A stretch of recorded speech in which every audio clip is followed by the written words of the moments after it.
There are Rust tools for Python that can make a really big difference in performance. And to start with, let's talk about the data frame tool Polars.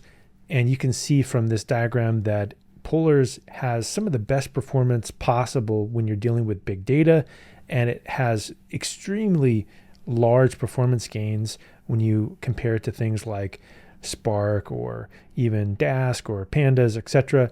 In fact, Pandas won't even run for something that has 1 million rows. The 50 gigabyte difference is something that handles easily in Rust because of the way the language is developed.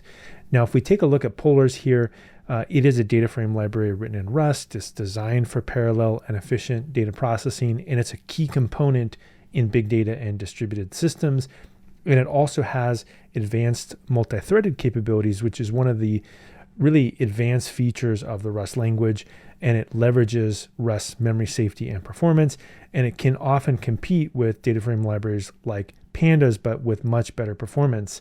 So some of the integrations that are important is that it does actually give you an interface in Python, so you can still use it from the Python language.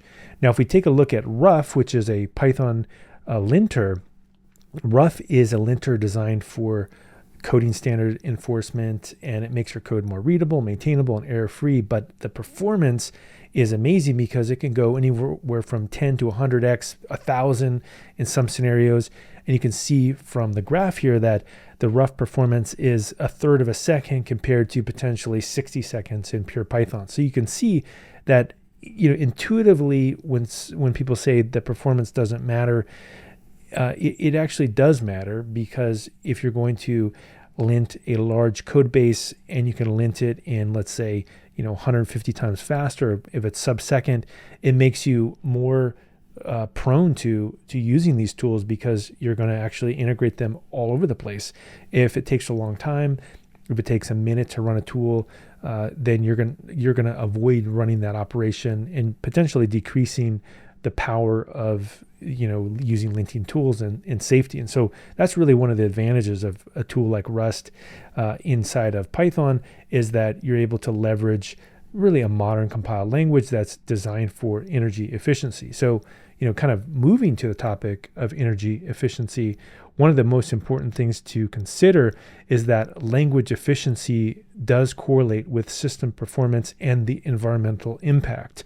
So we know that there is a change happening in the environment, and languages that are low energy can have a new role. And so one of the things to consider is that, Python, C++, Java, all have their different trade-offs, but Python in particular, in terms of energy efficiency, is one of the worst languages.